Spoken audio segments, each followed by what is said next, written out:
Gilles Deleuze. Deleuze foi um filósofo francês do século XX que pensou muitos problemas envolvendo o cotidiano.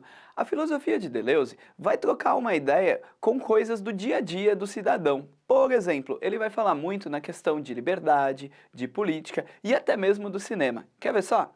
Se liga aí. A principal ideia do Deleuze é a filosofia da diferença, na qual ele vai destacar a ideia de que não existe uma coisa unitária, não existe uma coisa no mundo que permanece. O que existe são as multiplicidades, as diferenças. Deleuze vai buscar elementos na realidade que vão tornar toda essa construção nossa muito mais homogênea. Então a gente vai começar a procurar semelhanças aí dentro dos acontecimentos históricos, dentro da nossa vida, para traçar esse padrão.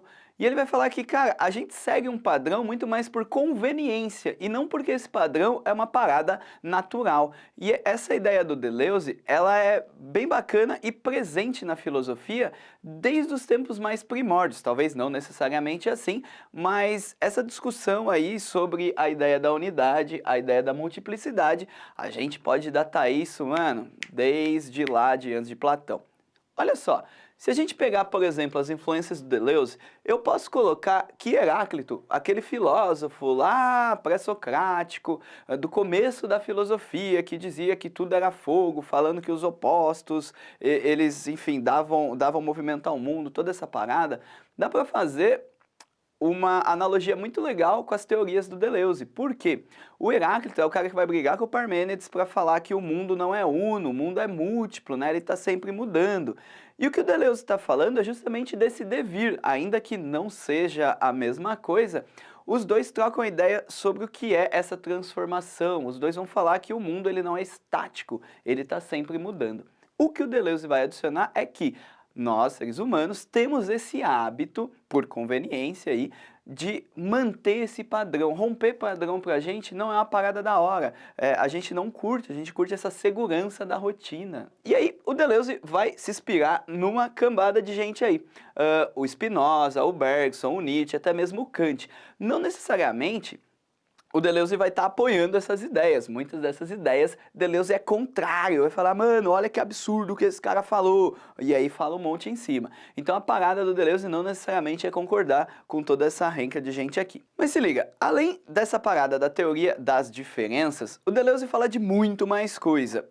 Uma parte da teoria dele que ficou bastante famosa, que a gente destaca, é a ideia da política. Por quê? O Deleuze vai falar numa parada chamada micropolítica, em que ele vai falar que existem relações menores dentro do agir cotidiano que vão gerar aí, né, um escopo político, que vão gerar uma relação de poder. Muito do que um outro filósofo já fala.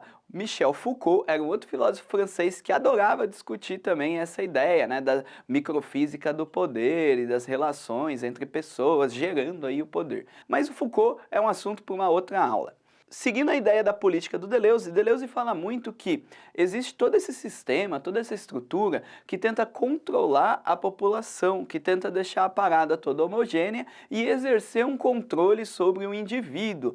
E ele prega, nesse sentido, uma desobediência a todo esse poder, a toda essa ideia, né, estrutural que acaba aprisionando a gente, cerceando a gente, de um outro tema muito da hora de discutir dentro do Deleuze, que é a liberdade. A liberdade talvez seja um dos conceitos centrais para a gente entender o Deleuze, porque todo esse rolê que ele fala vai estar pautado nessa ideia da liberdade. Ele vai falar que a liberdade ela se baseia na nossa capacidade de fazer escolhas. E aí, lembra lá, a gente está falando aqui de unidade e multiplicidade. Deleuze é um cara que não curte a ideia de unidade. Então ele vai falar a favor da multiplicidade, em detrimento a essa unidade. E a escolha é justamente isso, é eu poder, num âmbito de múltiplas possibilidades, escolher aquilo que eu acho mais cabível, né? Então a liberdade no Deleuze, ela vai ser a base da construção de muita coisa, incluindo o que ele vai falar sobre a ética, né? A ética, por Deleuze, está diretamente ligada na capacidade que a gente tem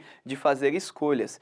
E essas escolhas são independentes do dever, porque um outro filósofo, um mano chamado Immanuel Kant, falava que a nossa escolha ela é centrada no dever, o que o Kant chamava de deontologia. Deleuze vai falar, mano, viagem isso aí. A gente é livre para escolher o que quiser, independente desse dever.